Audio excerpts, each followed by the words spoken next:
नमस्कार, आप देख रहे हैं आज तक। आपके साथ मैं हूं सईद अंसारी। स्वागत है आपका हल्ला बोल में। तीनों कृषि कानूनों की वापसी के प्रधानमंत्री नरेंद्र मोदी के ऐलान को 2 दिन हो चुके हैं, लेकिन आंदोलनकारी किसानों ने अब तक अपना मोर्चा थामा हुआ है। प्रधानमंत्री नरेंद्र मोदी ने किसानों से घर लौटने की अपील की, लेकिन संयुक्त किसान मोर्चा ने आज की बैठक में यह साफ कर दिया कि अब अगला रण एमएसपी पर होने वाला है। प्रधानमंत्री नरेंद्र मोदी को चिट्ठी भी लिखी जाएगी। प्रश्न ये कि सरकार के नर्म रुख के बाद अब क्या किसान संगठन ब्लैकमेल की प्रेशर पॉलिटिक्स वाला खेल कर रहे हैं? तो हम इसके अलावा तमाम विभिन्न मुद्दों पर बातचीत भी करेंगे, लेकिन उससे पहले देखिए हमारी ये विशेष रिपोर्ट कि हमने 3 कृषि कानूनों को वापस लेने का, रिपील करने का निर्णय लिया है। प्रकाश पर्व की सुबह देश के प्रधानमंत्री नरेंद्र मोदी ने इस ऐलान से एक बार फिर सबको चौंका दिया। जिन 3 कृषि कानूनों पर पिछले 1 साल से कई किसान संगठन आंदोलन के रास्ते पर चल रहे हैं, वो भी हैरान हुए। लगा कि कृषि कानूनों की वापसी के बाद आंदोलनकारी किसानों की भी घर वापसी हो जाएगी, लेकिन ऐसा अब तक नहीं हुआ, न भविष्य में होता दिख रहा है। पीएम मोदी के कानून वापसी के ऐलान के बाद किसान संगठनों की हलचल और तेज हो गई है। आंदोलन पर डटे किसान तो घर नहीं लौटे, अलबत्ता आगे की रणनीति के लिए बैठकों का दौर तेज हो गया है। बड़ी बात यह है कि किसान संगठन अब 3 कृषि कानूनों के अलावा दूसरे मुद्दे पर सरकार को घेरने की प्लानिंग कर रहे हैं, खासकर एमएसपी को लेकर। संयुक्त किसान मोर्चे की अहम बैठक में भविष्य को लेकर कई फैसले लिए गए। इसमें शामिल है प्रधानमंत्री को अपनी मांगों के साथ चिट्ठी भेजना। मुकदमों का एक बड़ा इशू रहेगा। जो किसान शहीद हो गए उनके परिवारों का मुआवजे की बात रहेगी। एमएसपी पे गारंटी कानून बने, एक वो बड़ा इशू रहेगा। और बहुत से बिल ये लाना चाहते हैं, उन बिलों पर भी हम बात करना चाहेंगे। 27 को हमने हम आज चिट्ठी लिख रहे हैं प्रधानमंत्री को, तो वो देखेंगे सरकार की तरफ से क्या कदम उठाया जाता है, और फिर जो उस समय की हालात होंगे उस पर समीक्षा करके आगे की रणनीति। एक आखिरी सवाल, तो क्या आप कह रहे हो कि चिट्ठी का अगर कैसा जवाब आए, कैसा रिएक्शन आए, उस पे डिसाइड होगा कि 29 को जो ट्रैक्टर मार्च है वो जाएगा या नहीं? तमाम बातें कंसिडर होंगी, उस पे तमाम चीजें उस पर निर्भर कर सकती हैं। सरकार पर दबाव बढ़ाने के लिए आंदोलनकारी किसानों की पूरी रणनीति तैयार है। सबसे पहले लखनऊ में 22 नवंबर को किसान महापंचायत होगी। 26 नवंबर को दिल्ली के सभी बॉर्डर पर किसान बड़ी संख्या में जुटेंगे। 27 नवंबर को किसान संगठन एक बार फिर बड़ी बैठक करेंगे। 29 नवंबर को संसद तक ट्रैक्टर रैली का आयोजन भी अभी तक तय है, जिस पर आखिरी फैसला 27 नवंबर की मीटिंग में लिया जाएगा। आगे के प्रोग्राम 22 नवंबर की लखनऊ की रैली तो जारी है, कल बहुत अच्छी बड़ी रैली होगी। 26 नवंबर को 1 साल पूरा हो रहा है आंदोलन का। दिल्ली के बॉर्डर पर और पूरे देश में बहुत बड़ी किसान महापंचायत होगी। 28 तारीख को हमारी मुंबई में महाराष्ट्र की बड़ी महापंचायत हो रही है, एसकेएम के लीडर आ रहे। और 29 तारीख से क्या करना है उसके बारे में 27 नवंबर को एसकेएम की फिर से मीटिंग होगी, उसके अंदर आगे का रास्ता तय किया जाएगा। सवाल है कि जब पीएम मोदी ने खुद कृषि कानून वापसी का ऐलान कर दिया है, तो फिर किसान संगठनों को उस पर भरोसा क्यों नहीं? संसद के शीतकालीन सत्र का इंतजार वो क्यों कर रहे हैं? क्या अब एमएसपी और दूसरे मुद्दों के नाम पर किसान सरकार को ब्लैकमेल करने की कोशिश कर रहे हैं? क्या सरकार के नरम रुख को देखते हुए आंदोलन के नाम पर किसान अपनी मनमानी करना चाहते हैं? तो मोदी जी के लिए, भारतीय जनता पार्टी के लिए प्रथम राष्ट्र है, राष्ट्र सर्वोपरि है। बिल तो बनते रहते हैं, बिगड़ते रहते हैं, वापस आ जाएंगे, दोबारा बन जाएंगे, कोई देर नहीं लगती है। लेकिन मैं तो मोदी जी का हृदय से धन्यवाद करूंगा कि उन्होंने बहुत बड़े मन का, बड़े दिल का परिचय दिया। किसानों की तरफ से लगातार आंदोलन और यह कानून वापस जाए, लिया जाए, मांग की जाती रही, और शासन की तरफ से समझाया नहीं जा सका उनको। अंत में इन्होंने ये निर्णय लिया कि इस कानून को वापस लेना चाहिए और बड़े आंदोलन को समाप्त करना चाहिए। मैं समझता हूँ कि बड़ी सकारात्मक दिशा में ये पहल है, अच्छा कार्य हुआ है। फिलहाल इंतजार संसद के शीतकालीन सत्र का है, इंतजार किसान संगठनों की अगली बैठक का है, इंतजार सरकार के रुख का है। लेकिन पीएम मोदी के ऐलान के बाद के घटनाक्रमों की कड़ी को देखकर साफ है कि आंदोलनकारी किसान संगठनों और सरकार में तकरार की धार थोड़ी धीमी पड़ी है, लेकिन खत्म नहीं हुई। उन्नाव से विशाल चौहान और दिल्ली से सुशांत मेहरा और श्रेया चटर्जी के साथ आज तक ब्यूरो। हमारे साथ इस वक्त डॉक्टर सैयद जफर, डॉक्टर रागिनी नायक, युद्धवीर सिंह जी, भानु प्रताप सिंह जी, आप चारों को नमस्कार, चारों का स्वागत। सबसे पहले हम युद्धवीर जी आपके पास आना चाहते हैं। युद्धवीर जी, जब प्रधानमंत्री नरेंद्र मोदी ने ये बात ऐलान कर दिया, आपसे माफी मांग ली, कह दिया कि तीनों कृषि कानून जो आप चाहते थे वो खत्म हो गए, तब तो आंदोलन खत्म हो जाना चाहिए। क्या आप अब सरकार को ब्लैकमेल कर रहे हैं? क्या युद्धवीर जी अब आप सरकार के प्रधानमंत्री नरेंद्र मोदी के इस नर्म रुख के कारण इस तरह का कड़ा सख्त रुख अपना रहे हैं? देखिए अंसारी जी, पहले तो मुझे ऐतराज इस बात का आया, आपने 3 दफे अभी इस शब्द का इस्तेमाल किया कि हम सरकार को ब्लैकमेल कर रहे हैं। जी जी।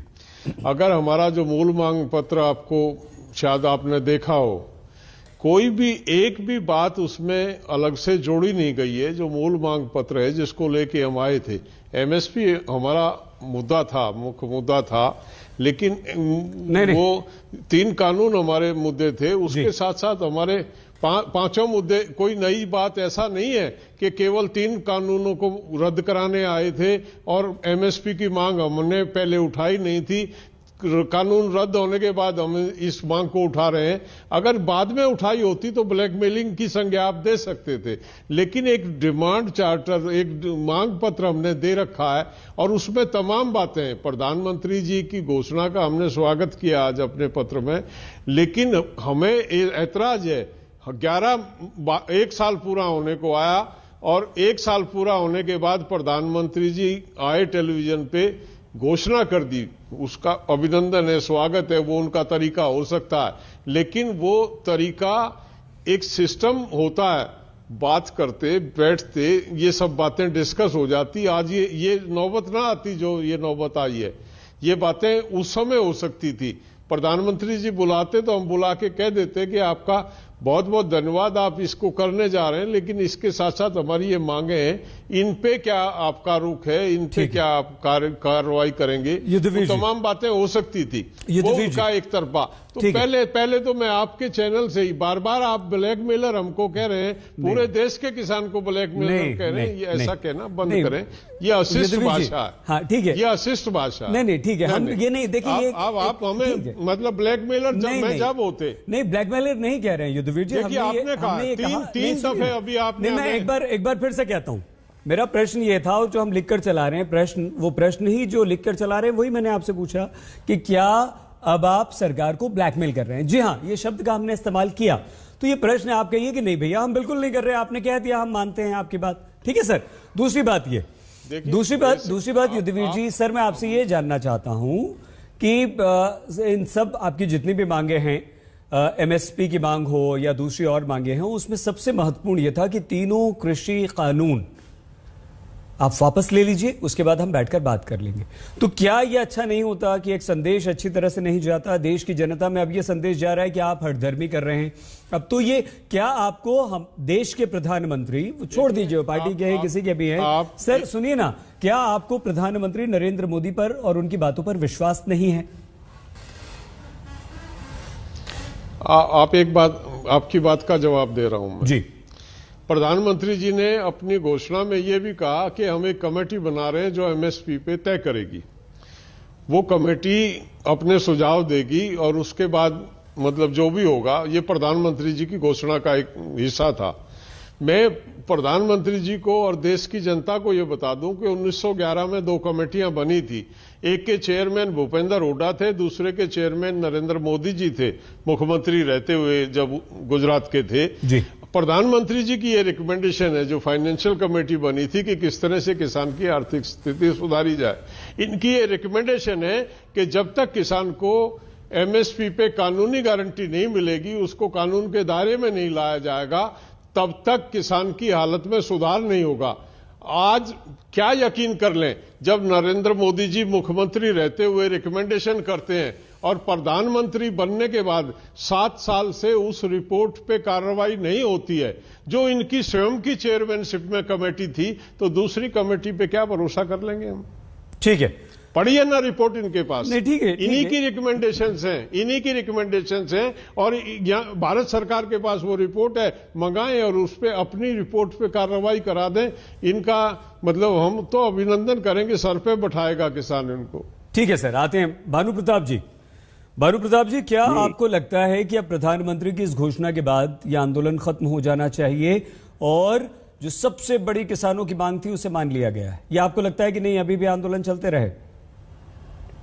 ऐसा है, आंदोलन चलता रहे कि आंदोलन न चलता रहे, ये सबसे बड़ी मांग नहीं है। मेरे विचार से भारत का किसान अब किसान आयोग का गठन चाहता है और किसान आयोग ही एमएसपी तय करे। ये भारत के किसान का निर्णय है, भारतीय किसान भानु और उसके राष्ट्रीय अध्यक्ष स्वयं भानु प्रताप सिंह का निर्णय है। ये कानून वापस लेना, कानून बनाना, इससे न तो किसान को कोई फायदा हुआ है और न किसान का कोई नुकसान हुआ है।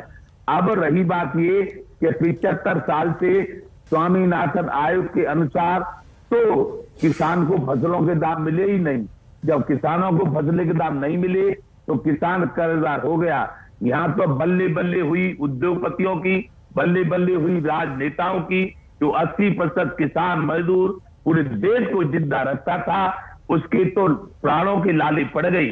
और जब आत्महत्या करनी पड़ती है कर्ज न पटने के बाद, तो भारत के किसानों के लिए भानु प्रताप सिंह मांग करता है कि किसान आयोग का गठन करो और किसान आयोग में केवल किसान रहेंगे।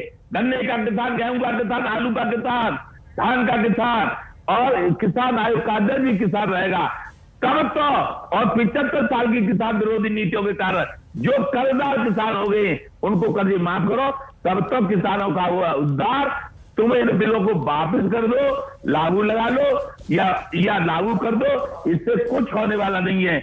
इसलिए मैं तो ये कह रहा हूं, माननीय प्रधानमंत्री जी हमारी बात को मान लो और जो किसान की बात करेगा वही देश पर राज करेगा। ठीक है, किसान आयोग की मांग भानु प्रताप सिंह जी कर रहे हैं। डॉक्टर रागिनी नायक, रागिनी जी, आपको लगता है कि इतनी बड़ी घोषणा, एक प्रधानमंत्री आते हैं, वो साफ माफी मांगते हैं और कहते हैं कि हम समझा नहीं पाए, आप नहीं चाहते हैं तो हम वापस ले लेते हैं। अब जो भी बातचीत हो वो अलग बैठकर हो जाए। अब तो किसानों को हट जाना चाहिए, या अभी भी आपको लगता है कि हठधर्मी हैं? और एक जिम्मेदार विपक्ष होने के नाते क्या अब आप किसानों को नहीं समझाएंगी कि साल भर होने को आया है, 26 तारीख को 1 साल हो जाएगा, घर जाइए, एक सर्दी आपने गुजार दी, बहुत किसान अपनी जान गंवा चुके हैं, क्या आप ऐसा कहेंगी?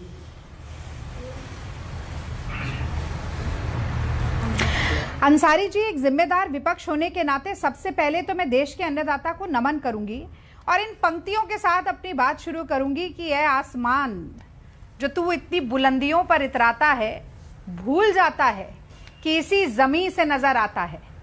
तो इस जमीन की मिट्टी को अपने पसीने से सींच कर सोना बनाने वाले जो किसान हैं, उनको नमन करती हूं कि वो डटे रहे अंगद की तरह पैर जमाकर, मोदी जी की साल भर की यातनाओं के बावजूद टस से मस नहीं हुए और उन्होंने साबित कर दिया कि जुल्म फिर जुल्म है, बढ़ता है तो मिट जाता है, कि अन्याय, अत्याचार और अहंकार का सर हमेशा नीचे होता है और जनता जनतंत्र को चलाती है।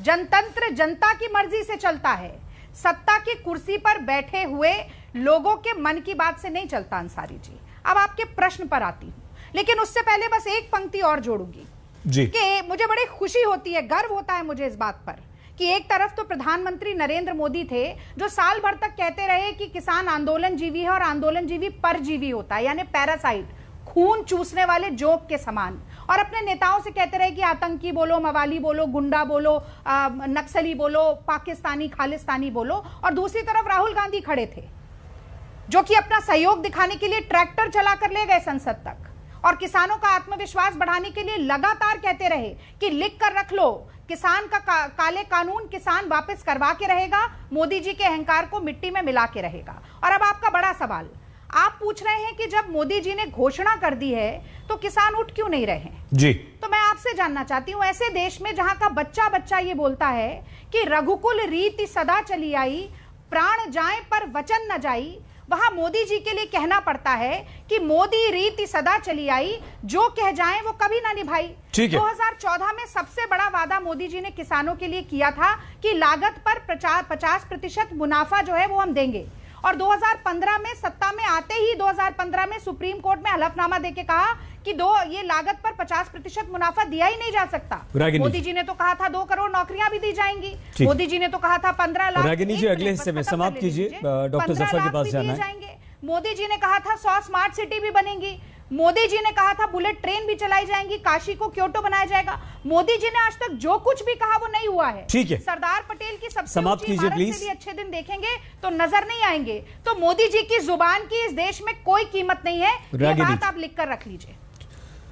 डॉक्टर जफर, ऐसा क्यों है कि देश के प्रधानमंत्री अगर ये घोषणा करते हैं तो किसानों को न सिर्फ स्वागत करना चाहिए था, किसानों को धन्यवाद कहना चाहिए था, बल्कि किसान तो डटे हुए हैं कि हमें आप पर विश्वास नहीं है। ये अविश्वास क्यों नहीं है? आप इसके पीछे कारण क्या मानते हैं? और साथ में जुड़ा हुआ एक सवाल और, क्या ये निर्णय डॉक्टर जफर उत्तर प्रदेश विधानसभा चुनाव को देखते हुए लिया गया है? देखिए, पहले तो इस बात को आपको बड़े साफ लफ्जों में कहना चाहता हूं कि पूरे किसान संगठनों ने इस फैसले का स्वागत किया है, मिठाइयां बांटी है, जश्न मनाया है, जिंदाबाद कहा है। आपके चैनल पे किसान संगठन के नेता बैठे हैं, किसी ने भी कहा कि इसका स्वागत नहीं किया है। ये कुछ जो दिया जो है आपने देखा है, जब बुझने से पहले थोड़ा सा टिकमिकाती है, वैसे कांग्रेस के प्रवक्ता का हाल है। कांग्रेस खत्म हो रही है तो इस तरह की बातें राहुल गांधी भी और कांग्रेस के प्रवक्ता इस तरह की बातें कर रहे हैं, इसलिए कि उनको लगता है इसमें और तो कुछ बचा नहीं, जमीन तो खिसक चुकी है, इसी में राजनीति जितना सेदना सेक लो, इसलिए कि और कोई मुद्दे तो नहीं है। लेकिन मैं 2-3 अहम बातें कहना चाहता हूँ। पहली बात, क्या आदरणीय प्रधानमंत्री जी ने के फैसले का पूरे देश की जनता और सिर्फ कुछ पॉलिटिकल पार्टीज को छोड़ के सबने स्वागत किया, और खास के हमारे किसान भाई बहन, हमारे अन्नदाताओं ने उसका स्वागत किया। अब रही बात जो उन्होंने कहा कि इसमें और भी डिमांड उनकी, और मैं उनको कोई सा ब्लैकमेल इस तरह के नाजायज बातें कहना नहीं चाहता हूँ। ये बिल्कुल हम अपमानित करने वाली बातें, मैं नहीं अपमान करना चाहता हूँ। हमारे लिए वो सर्वपरित है और रहेंगे। हमने बराबर उनका आदर सम्मान किया है। हमारी सरकार हितैषी रही है उस किसानों की, अन्नदाताओं के, और हम बराबर उनके हितों में फैसला किया और करते भी रहेंगे।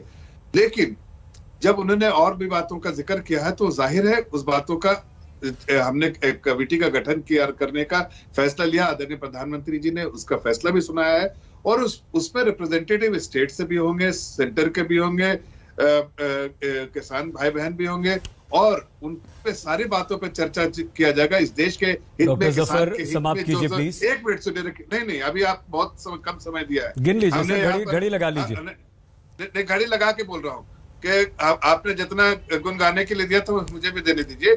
तो मैं सिर्फ इतना कहना चाह रहा हूँ कि देखिए, हमने सब वो फैसला लिया और उस कमेटी में भी हर उन चीजों का समाधान निकाला जाएगा जो हमारे किसान भाई बहनों ने उठाया। लेकिन आपने सवाल उठाया इलेक्शन से। देखिए जी, इलेक्शन से कोई लेना देना नहीं, दोनों पॉलिटिकल पार्टी के रिप्रेजेंटेटिव है, कांग्रेस और भाजपा। हम पूछना चाहते हैं कि जरा देख लीजिए बैक टेस्टिंग करके कि 2020 सितंबर 2020 को यह फैसला हुआ था, पारित हुआ था राज्यसभा। नहीं रागिनी जी प्लीज मत बोलिए, उसमें जरा उसके बाद देखिए परफॉर्मेंस। हमने आसाम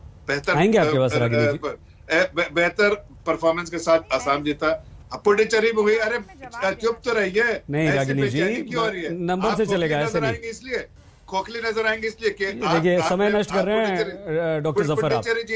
पुडुचेरी जीते, हमने वेस्ट बंगाल में 3 से 77 सीटें लेके आए, 10% से जो है 38% है, और साथ जितने भी बाईपोल्स हुए हैं, जिस स्टेट में भी हमारा परफॉर्मेंस देखिए। एक छोटा सा सवाल डॉक्टर जफर आपसे, आगे बढ़ने से पहले एक छोटा सा सवाल डॉक्टर जफर, ये जो आंदोलन चल रहा है किसानों का, आपके नेताओं की तरफ से बार बार ये कहा गया कि ये मुट्ठी भर किसान हैं, बाकी इसमें बिचौलिए हैं, बाकी इसमें वो मंडी के दलाल हैं जिनका कारोबार हम चौपट करना चाहते हैं, जिनको किसानों को सीधा फायदा पहुंचाना चाहते हैं, उनका आंदोलन, किसान नहीं है ये लोग। और फिर बीच में बहुत सारी बातें आई, खालिस्तानी भी हैं, असामाजिक तत्व भी हैं, पाकिस्तान का भी हाथ है। तो यदि ये किसान नहीं थे तो प्रधानमंत्री नरेंद्र मोदी को इतनी बड़ी घोषणा माफी मांगते हुए क्यों करनी पड़ी?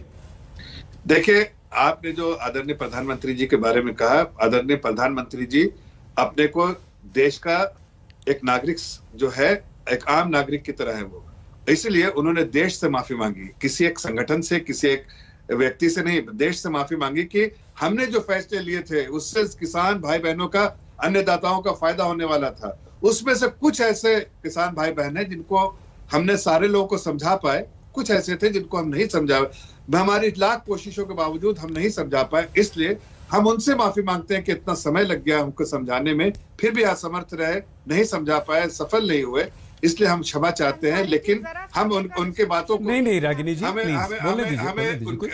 ऐसे हम जो छोटे से अवश्य आऊंगा माइनॉरिटी में भी आप भी घड़ी लगा लीजिए, स्टॉप वॉच लगा लीजिए, आपको कम समय नहीं मिलेगा। माइनॉरिटी में भी अगर वो थे तो भी उसका भी सम्मान करते हुए इसलिए कहा ना कि किसान भाई बहन, अन्नदाता, बिल्कुल अन्नदाता जो हमारे लिए बराबर। ठीक है डॉक्टर जफर, मतलब आप ये कह रहे हैं कि प्रधानमंत्री नरेंद्र मोदी ने किसानों से माफी बिल्कुल नहीं मांगी है, जो आंदोलनकारी किसान थे उनसे माफी नहीं मांगी। देखिए आप उसको शब्दों के जाल में मैं समझना चाहता हूँ सर, समझा दीजिए, बता दीजिए। देश से माफी मांगना जो होता है, इसलिए कि वो आप जो किसान भाई बहन 90% अगर समझ गए, या एक बड़ी मेजोरिटी में, बाकी प्रदेश में तो नहीं था ऐसा कुछ, लेकिन अगर है, यहाँ के प्रदेशों में भी है, कहीं भी हो, तो उनकी भी बात समझते हैं। और युद्धवीर जी और राकेश टिकैत जी से माफी नहीं है ये। देखिए, देश के प्रधानमंत्री, आप उसको इतना, जिस तरह से आप कह रहे हैं, किसी एक व्यक्ति से माफी मांगता है? अरे भाई, वो संगठन जो आंदोलन किसान कर रहे थे, उन किसानों से माफी नहीं मांगी, हम समझना चाहते हैं, बता दीजिए प्लीज। मैं तो कह रहा हूं कि देश से माफी मांगी कि हम असमर्थ रहे, सफल नहीं हुए कुछ किसान भाई। ठीक है डॉक्टर जफर, लेकिन उनका भी आदर मान सम्मान, ठीक है, उनका भी आदर। अरे रागिनी जी, मैं देखिए लाइन से आऊंगा, युद्धवीर जी से शुरू किया था, नंबर उन्हीं का, आप घड़ी स्टॉप वॉच लगा लीजिए, आपको समय पूरा मिलेगा। युद्धवीर जी, एक ब्रेक के लिए जाना है, लेकिन उससे पहले, जल्दी से पहले, क्या अब जब आपको बातचीत के टेबल पर बुलाया जाएगा तभी आप सड़कों से उठेंगे, या इसी तरह से बैठे रहेंगे और इसी तरह से अब जो आप आगे का आपका कार्यक्रम है वो करते रहेंगे?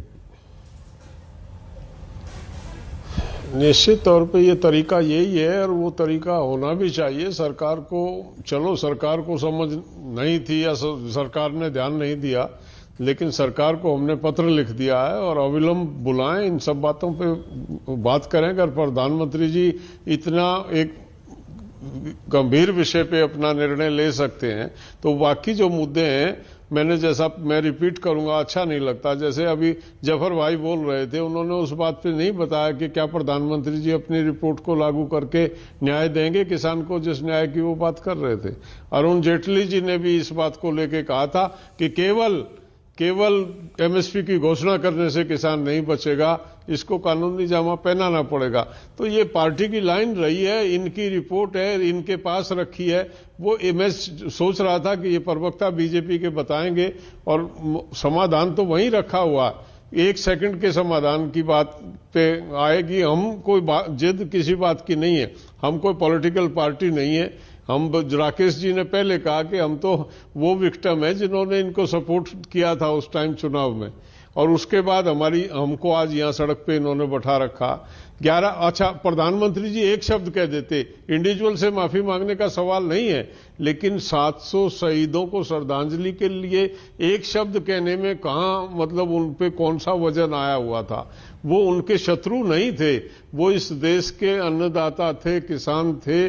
वो अपनी मांगों को लेके दिल्ली के बॉर्डरों पे आके बैठे थे, यहां उनको अपनी शहादत देनी पड़ी। इतना तो हमारी नैतिकता कहती है, इतना तो हमारा शिष्टाचार कहता है कि अपने संबोधन में वो अगर उसे कंसिडर कर लेते तो शायद ये देश को भी अच्छा लगता और देश के किसान को भी अच्छा लगता कि देर आए दुरुस्त आए। कहीं ना कहीं प्रधानमंत्री जी ने नैतिकता का निर्वाह किया, लेकिन पूरी तौर से उसको नजरअंदाज कर गए। हमको माफी किसान को नहीं मंगवानी थी, लेकिन श्रद्धांजलि के 2 शब्द तो वो कह सकते थे उन किसानों के लिए।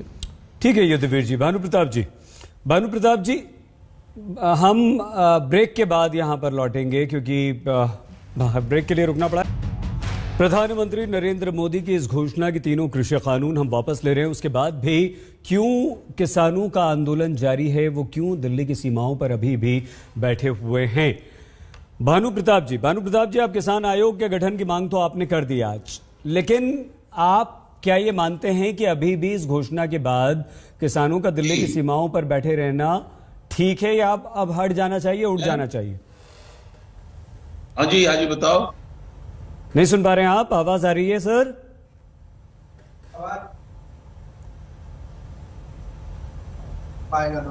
भानु जी से तक हमारी आवाज नहीं पहुंच पा रही, जैसे ही संपर्क होता है हम जाते हैं। रागिनी जी, एक बात यह भी आ रही है कि 5 राज्यों में चुनाव हैं, सबसे महत्वपूर्ण उसमें उत्तर प्रदेश है और पंजाब भी है, लेकिन पंजाब में भले ही इन तीनों कृषि कानूनों को वापस लेने का बीजेपी को फायदा ना हो, लेकिन कैप्टन अमरिंदर सिंह, शिरोमणि अकाली दल और बीजेपी भी मिल जाती है, तो कहीं ना कहीं आपको नुकसान ना हो जाए वहां पर, लगता है आपको? क्योंकि मास्टर स्ट्रोक भी कह रहे हैं बीजेपी वाले तो, ऐसे कि हमने मास्टर स्ट्रोक चल दिया, कांग्रेस जो सोचे बैठी थी उसको हमने खत्म कर दिया। डॉक्टर रागिनी। अंसारी जी, चुनाव में नुकसान ना हो जाए ये डर तो मोदी जी के मन में बैठा था, क्योंकि उन्हें स्पष्ट दिख रहा था कि उपचुनाव के जैसे नतीजे रहे हैं, जनता का आक्रोश जैसा रहा है, किसानों की एकजुटता जैसी रही है, अगर वही कुछ हो गया आगामी चुनावों में तो भारतीय जनता पार्टी का डब्बा गोल हो जाएगा। और मोदी जी पर अगर किसी चीज का असर होता है तो वोट की चोट का असर होता है, और चुनावी हार का डर मोदी जी से जो ना कराए वो कम है। तो आपने देखा कि उपचुनाव में हारते ही पहले पेट्रोल डीजल के 5-10 रुपए कम हो गए, और उसके बाद पंजाब में आगामी हार को देखकर, पश्चिमी उत्तर प्रदेश में जनता को विमुख देखकर, उत्तराखंड में सरदारों की एक बहुत सिख कम्युनिटी बहुत स्ट्रांग है, बहुत सारा बड़ी संख्या है, ये सारे समीकरण देखकर मोदी जी ने ये फैसला जरूर लिया है। लेकिन वो शायद ये भूल चुके हैं कि जो यातनाएं उन्होंने दी, आदर सम्मान की बात कर रहे थे भाजपा के प्रवक्ता कि हमने बड़ा आदर सम्मान दिया है किसानों को, तो जो लाठियां भांजी गई, जो लखीमपुर में किसानों को गाड़ी के नीचे रौंदा गया, जो डीएम ने कहा कि सर फोड़ दो, जो मनोहर लाल खट्टर ने कहा कि किसानों का सर फोड़ के बाहर निकलोगे तो बड़े नेता बनोगे, जो आतंकी मवाली कहा गया, जो अब भी कहा जा रहा है, साक्षी महाराज कह रहे हैं कि बिल तो बनते बिगड़ते रहते हैं, फिर बन जाएगा। कलराज मिश्र गवर्नर के संवैधानिक पद को भूलकर भारतीय जनता पार्टी का पक्ष लेकर कह रहे हैं कि भैया ये क्या है, हम तो फिर बना लेंगे बिल। 1 मिनट कम पूरा कर लेने दीजिए रागिनी जी, इसमें समय कम है ना, अब थोड़ा समाप्त कीजिए ना, जल्दी से समाप्त कीजिए प्लीज, जल्दी से समाप्त कीजिए। 1 मिनट पूरी लाइन तो पूरी कर लेने कीजिए, प्लीज कीजिए, बट जल्दी कीजिए प्लीज। तो चुनावी खत्म कीजिएगा, रोकना ना पड़े आपको। रणनीति बनाई है। और अंतिम बात जो मैं कह रही हूँ, टोकिए मत सैयद अंसारी जी, पूरा करने समाप्त कीजिए रागिनी जी प्लीज। डॉक्टर रागिनी समाप्त कीजिए वरना टोकना पड़ेगा। मोदी जी का माफीनामा हलक में अटक गया है भक्तों के और प्रवक्ताओं के, ना उगला जा रहा है ना निगला जा रहा है, इसलिए आपकी और भाजपा के प्रवक्ताओं की भी छटपटाहट मुझे सब समझ में आ रही है और जनता को भी दिख रही है। बहुत धन्यवाद। डॉक्टर जफर, अगर किसानों की बात की जाए तो जो एक विश्लेषण है उसके अनुसार 100 सीटों पर उत्तर प्रदेश में प्रभाव किसान डाल रहे हैं, और पश्चिमी उत्तर प्रदेश उसमें काफी महत्वपूर्ण है, जहां पर यह भी कहा जा रहा है कि तीनों कृषि कानून से ज्यादा गन्ने के दाम और गन्ना किसान ज्यादा महत्वपूर्ण हैं। तो आपको लगता है कि कहीं ना कहीं आपने एक घोषणा प्रधानमंत्री ने कर दी, अब गन्ने का मुद्दा है, अब एमएसपी का मुद्दा है, तो किसान पीछा नहीं छोड़ रहे हैं, ये नुकसान हो जाएगा उत्तर प्रदेश में कहीं ना कहीं? डॉक्टर जफर, देखिए, मैंने पहले भी कहा आपको सईद भाई कि इसका कोई भी लेना देना इलेक्शन से नहीं है। इलेक्शन से लेना देना होता तो हम 2020 के बाद कई इलेक्शंस हुए और उन स्टेट्स में हुए जिनकी बात आप कर रहे हैं, लेकिन हमने कभी इलेक्शन से इस दोनों चीजों को कभी एक साथ जोड़ के नहीं देखा। नहीं प्लीज मत बोलिए डॉक्टर रागिनी। अरे इतना बेचैन कर, अपने जाके परफॉर्मेंस देखिए इलेक्शन में क्या परफॉर्मेंस रहा है। डॉक्टर जफर प्लीज अपनी बात पूरी कीजिए, हम दोनों की बात, आप दोनों की आवाज बंद कर दी जाएगी। डॉक्टर रागिनी, जब आपका टाइम था तो आपने बोला प्लीज समय पे बोलिए, कोई बहस करने का फोन कर लीजिए, एक दूसरे को लड़ लीजिए आराम से। नहीं प्लीज डॉक्टर जफर अपनी बात पूरी कीजिए प्लीज। आप बंद कर दीजिए प्लीज, बंद कीजिए रागिनी जी की आवाज। डॉक्टर जफर अपनी बात पूरी कीजिए प्लीज, बंद कीजिए रागिनी जी की आवाज। डॉक्टर जफर बात पूरी कीजिए और जल्दी पूरी कीजिए प्लीज।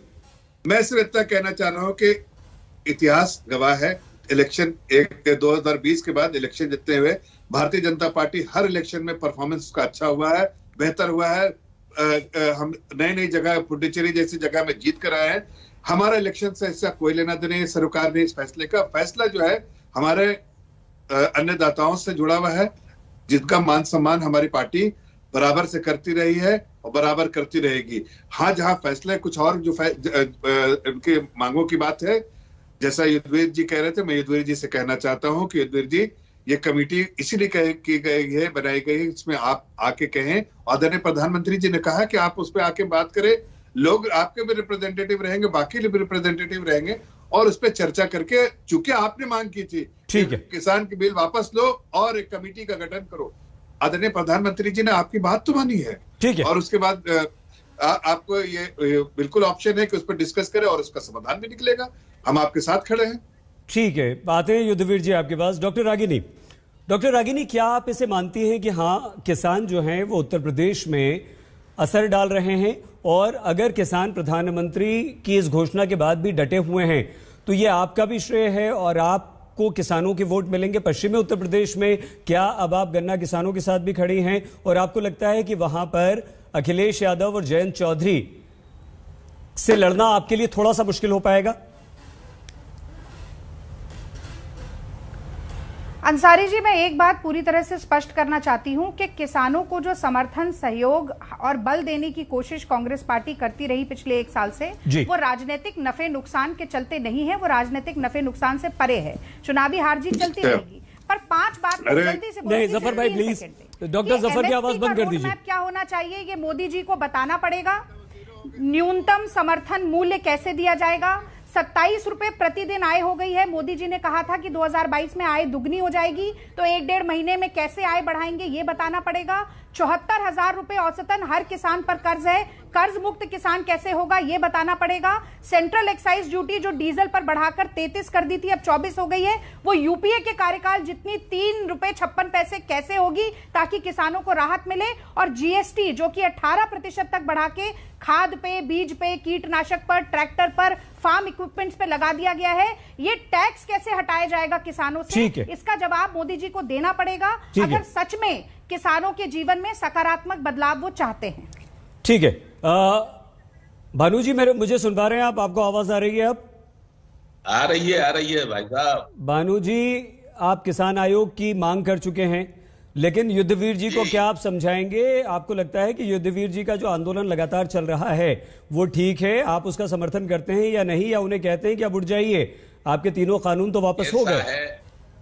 ऐसा है, मैं तो देश के समस्त किसानों से और हमारे जो किसान नेता उनसे ये कह रहा हूं कि एक साथ मिलकर मांग करो कि किसान आयोग का गठन करे केंद्र सरकार, और किसान आयोग ही एमएसपी तय करे, और पिछले जो 75 साल में किसानों के साथ अन्याय हुआ है उसके सबके कर्जे माफ हो तो किसान की हालत सुधर सकती है। उद्योगपति एक पानी की बोतल 20 रुपए बेचता है, और धान में और गन्ना में जो पानी लगता है उसका हिसाब है कोई किसी पे? कितना पानी लग गया, उसके मनमानी कीमत रख दी। ऐसे किसान का भला नहीं हो सकता है।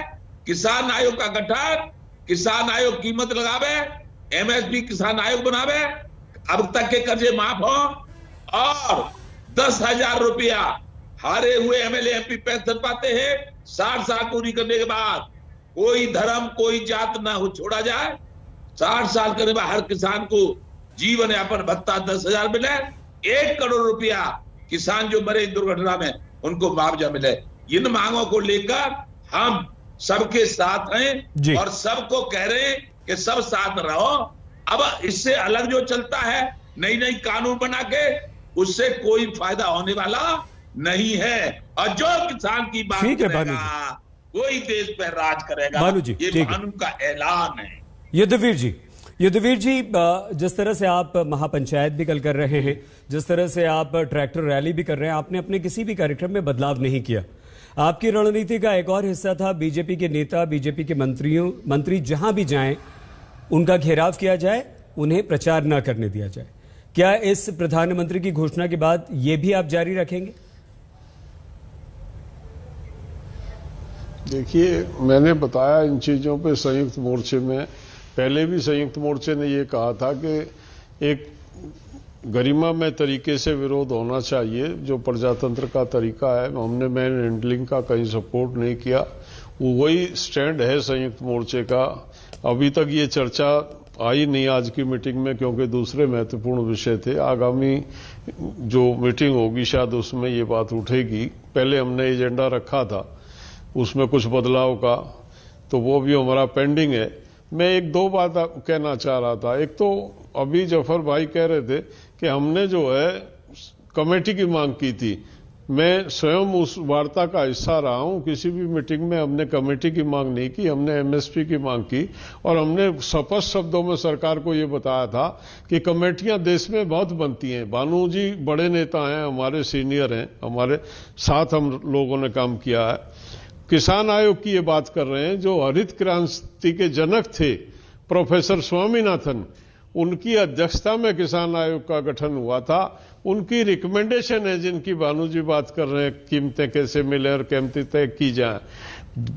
बात आयोगों के गठन की नहीं है, बात कमेटियों के गठन की नहीं है। क्या हसर हुआ है कमेटियों का। मैं बार बार रिपीट कर रहा हूं कि प्रधानमंत्री जी के पास रिकमेंडेशन है, नई कमेटी की जरूरत नहीं है। मैं भानु जी को भी ये बता रहा हूं कि 2007 से आज तक स्वामीनाथन की कमेटी की रिपोर्ट पड़ी हुई है। बीजेपी सत्ता में आई, उसके पीछे वो वायदा बहुत बड़ा था जो स्वामीनाथन की रिपोर्ट में था कि लागत पे 50% जोड़ के मूल्य दिया जाए। अगर वही बातें पूरी करते ये लोग तो आज ये आंदोलन की नौबत ही नहीं आती देश में। नौबत ही इसलिए आई है कि ये लोग जो वायदे करते हैं, जिन बातों को ये लोगों की भावनाओं को के साथ खिलवाड़ करके वोट लेते हैं, आने के बाद सत्ता में ये बदल जाते हैं। और मैंने देखा कई दफे, मेरे अनुभव हैं, बड़ी निर्लजता से ये कह देते हैं कि विपक्ष में थे तब कह दिया होगा। यानी कि विपक्ष में थे तो झूठ बोल सकते हैं, जनता को धोखा से दे सकते हैं। सत्ता में आ गए, अब उन बातों को पूरा नहीं किया जा सकता, वो फिजिबल नहीं है। तो ये गलत परिपाटी है। कथनी और करनी में अंतर जब तक राजनीति में खत्म नहीं होगा, ये इश्यूज रहेंगे और ये आंदोलन भी रहेंगे। डॉक्टर जफर और डॉक्टर रागिनी, आपके पास दोनों के पास 1-1 मिनट और उसके बाद ये कार्यक्रम समाप्त करना पड़ेगा। तो डॉक्टर जफर, निवेदन है कि आप प्लीज 1 मिनट में समाप्त कर दीजिएगा। क्या स्वामीनाथन आयोग की रिपोर्ट जो है उस पर आपको विश्वास नहीं था जो आपने वो लागू नहीं की? क्या आप उसमें और कुछ रद्दोबदल चाहते थे? और अब जब किसान नहीं मान रहे हैं अपना आंदोलन खत्म करने के लिए, 22 को महापंचायत है, 26 को दिल्ली सीमाओं का फिर से घेराव है, आगे क्या करेगी बीजेपी या सरकार? देखिए हमारा इरादा बराबर है, किसानों के हित में काम करना। किसानों के हितैषी सरकार है, किसानों के हित के लिए काम करते रहेंगे। जहां तक स्वामीनाथन कमीशन का रिपोर्ट है, वो 2006 में आई है। उसके बाद से अगर किसी ने उसको इम्प्लीमेंट करने का काम किया है तो आदरणीय प्रधानमंत्री जी ने ही पार्टली करने का काम किया है। आगे और भी आमदनी बढ़ाने के लिए हमने इनपुट कॉस्ट कम किया और भी राहत देने का काम किया। फसल बीमा योजना जैसी योजनाएं भी लेकर आए। हमने बराबर ऐसी पहल की है जिससे किसानों का फायदा, और आगे भी करते रहेंगे। अब ये बातें जो है, जो मैं ऐसे वीडियो भी दिखा सकता हूँ युद्धवीर जी को, इन चर्चाओं में नहीं जाना चाहता हूँ, लेकिन जहां पर आपके बीकेयू के बड़े लीडर जो बार बार टीवी पे रहते हैं, उन्होंने यही बोला कि हमें कानून वापस लो, यही बीच का फैसला है। और बाद में उन्होंने कहा आगे जाके कि भाई एक कमेटी का गठन करो, उस पर डिस्कस करो एमएसपी के बारे में। तो हमने वही किया है। समाप्त कीजिए प्लीज। और ये कहना चाहता हूं कि देखिए हमारी कोशिश बराबर ये रहेगी कि हम आपके साथ खड़े होकर आपके हित के लिए, बेहतरी के लिए, किसान भाई बहनों के लिए, अन्नदाताओं के लिए काम करें। ऑपोजिशन में थे तो भी यही हमारी चिंता थी, और समाप्त कीजिए प्लीज। चिंता है। और पिछले 7 सालों का परफॉर्मेंस भी देखिए तो यही है। स्वामीनाथन का जो फॉर्मूला जो है, ठीक है, आ रहे रागिनी जी पूरा है। आपको एक डॉक्टर जफर खत्म कर दीजिए प्लीज, समय कार्यक्रम समाप्त कर देना पड़ेगा। खत्म कीजिए 10 सेकंड में। जो जमीन जो है, अगर फॉर्मूला के हिसाब से जो जमीन गुड़गांव में है उसकी वैल्यू जो है अगर देखें, और जो जमीन कहीं और दूसरे इलाके में है उसकी वैल्यू, दोनों में वो फॉर्मूला जो है पूरे तौर से नाफिज करना मुश्किल होता है। रुकेंगे नहीं, मैं अपनी बात डॉक्टर रागिनी सवाल सुन लीजिए। डॉक्टर रागिनी, डॉक्टर रागिनी, हालांकि आप ये कहती हैं, सुनिए तो प्लीज सुनिए, मैं आपको पूरा समय दूंगा, थोड़ा सा एक्सटेंड कर दूंगा। आप जरूर ये कहती हैं कि हमने चुनावों के मद्देनजर किसानों का समर्थन नहीं किया, चुनाव हमारी दृष्टि में नहीं है, लेकिन ये सच्चाई है कि जो जाट मतदाता 12% उत्तर प्रदेश का है, पश्चिमी उत्तर प्रदेश का, उसकी नाराजगी बीजेपी ने कहीं ना कहीं दूर कर दी है और 70% के लगभग किसी भी जाति, वर्ग, धर्म के उत्तर प्रदेश के लोग जो है वो खेती बाड़ी डॉक्टर रागिनी करते हैं। आपको लगता है कि आप उन्हें समझा पाएंगी या उसका फायदा आप कैसे उठा पाएंगे? अंसारी जी, किसान के काले कानून जिनका वो विरोध कर रहे थे वापस लिए जा सकते हैं, लेकिन 700 किसान जिनकी जान चली गई वो जान वापस नहीं आ सकती है। जिनके सर फूटे गए, जिनका अपमान किया गया, जिनको निर्लज्जता के साथ आतंकी मवाली गुंडे बुलाया गया, जिनको गाड़ी के नीचे रौंदा गया और अब रौंदने वाले के पिता को संरक्षण दिया जा रहा है, ये सब कैसे माफ किया जाएगा? फसल बीमा योजना प्राइवेट मुनाफा योजना बना दी भाजपा की सरकार ने। स्वामीनाथन रिपोर्ट के हिसाब से मैंने कार्यक्रम की शुरुआत में ही आपको बताया कि लागत पर 50% मुनाफे का वादा सबसे बड़ा वादा था 2014 में। क्या किया? मत बोलिए। तो मुझे कहना पड़ेगा, ये मुझे ये बात कहनी पड़ेगी कि जितने वादा किया किसानों को वो निभाया नहीं। सेंट्रल एक्साइज ड्यूटी पेट्रोल और डीजल पे बढ़ाकर 23 लाख करोड़ रुपए जनता का पेट काट के अपनी जेब में मोदी सरकार ने डाला। 1 रुपए का भी ऋण माफ किया है क्या? मुझे बताइए 10 सेकंड क्या किया है किसानों की भलाई के लिए? ये किसानों को किस तरीके से अपनी तरफ लेकर जाएंगे, मुझे तो वो समझ में नहीं आता है। और ये डर ही है जिसने मोदी जी को ये मजबूर किया है कि वो इन 3 काले कानूनों को वापस ले।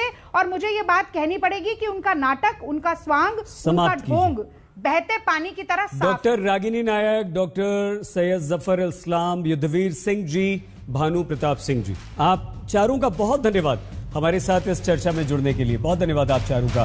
प्रधानमंत्री नरेंद्र मोदी ने तीनों कृषि कानून वापस लेने की घोषणा कर दी, लेकिन किसान डटे हुए हैं कि हम अपने कार्यक्रम 22 को महापंचायत करेंगे, 26 को दिल्ली की सीमाओं पर एक बार फिर से डटेंगे, ट्रैक्टर रैली भी निकालेंगे। तो आखिर ये मामला खत्म कहां पर होगा? अब वो मांग कर रहे हैं एमएसपी की।